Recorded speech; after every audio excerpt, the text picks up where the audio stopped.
Pada kesempatan kali ini, Dua Pemani akan menjelaskan 5 dimensi budaya negara Singapura. Sebelumnya, kami akan memperkenalkan diri terlebih dahulu. Nama kelompok yang pertama, Tiara Nurita, yang kedua, Junita Florentina, yang ketiga, Nita Marsha, dan yang terakhir, Nita Permatasari. Sejarah Singapura dapat dibagi menjadi beberapa periode penting. Yang pertama adalah periode awal dan Kesultanan Malaka, yaitu Singapura telah dihuni sejak abad ke-14 dengan catatan sejarah menyebutkan ada hubungan dengan Kesultanan Malaka. Dalam tradisi Singapura dikenal sebagai Temasek yang berarti laut dan merupakan pusat perdagangan penting. Yang kedua, koloni Inggris 1819 sampai 1910. Fort Raffles mendirikan koloni Inggris di Singapura pada tahun 1819. Singapura diubah menjadi pelabuhan bebas strategis yang menarik pedagang dari seluruh dunia. Tahun 1867, Singapura menjadi koloni Britania Raya. Yang ketiga, pendudukan Jepang tahun 1942 sampai 1945. Selama Perang Dunia Kedua, Singapura diduduki oleh Jepang. Pendudukan ini sangat berdampak pada penduduk lokal dan menimbulkan trauma yang mendalam. Perang dan setelah Singapura diajukan kembali di pemerintah Inggris, tetapi rakyat mulai menuntut kemerdekaan. Singapura bergabung dengan Federasi Malaysia tahun 1963, tetapi keluar dan menjadi negara merdeka pada 9 Agustus 1965 setelah ketegangan etnis dan politik. Yang terakhir, era modern. Di bawah kepemimpinan Perdana Menteri Lee Kuan Yew, Singapura mengalami transformasi cepat menjadi salah satu negara dengan ekonomi terbesar dalam bidang dunia hingga di perdagangan dan keuangan global. Selanjutnya adalah budaya.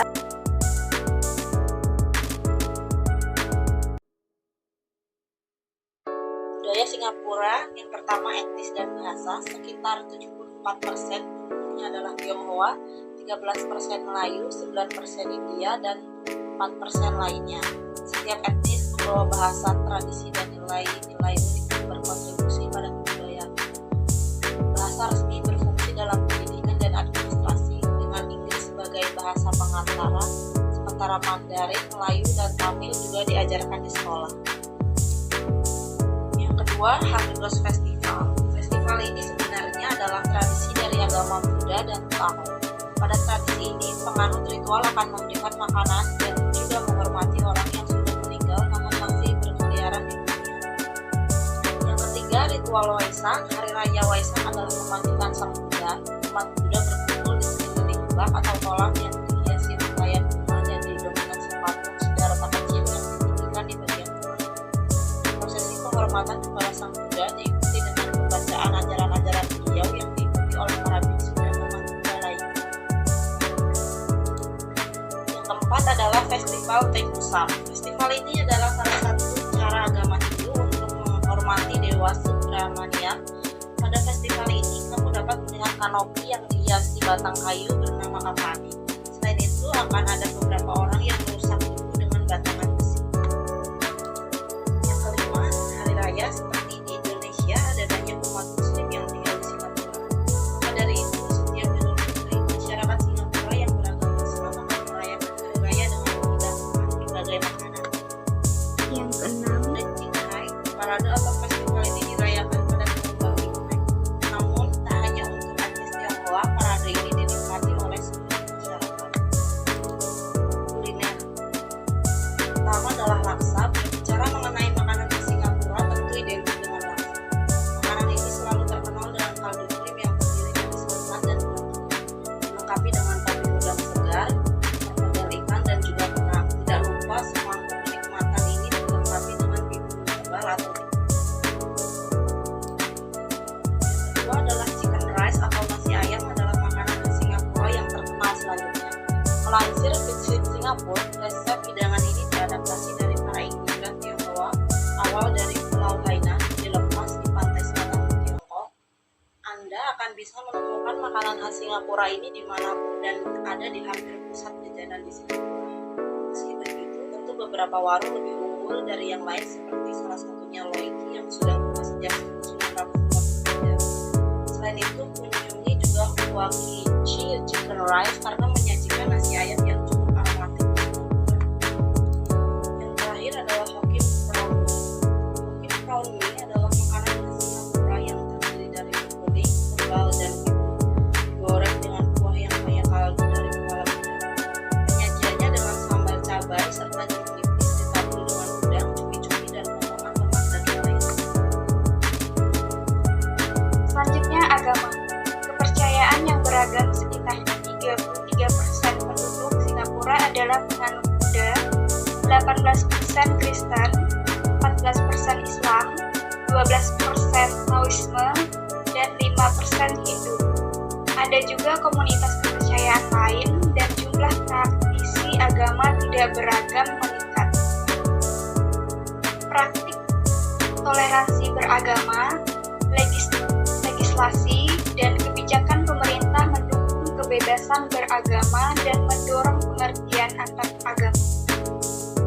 Hari Raya Haji, Natal, dan Tahun Baru Imlek sama-sama dirayakan sebagai hari raya libur nasional.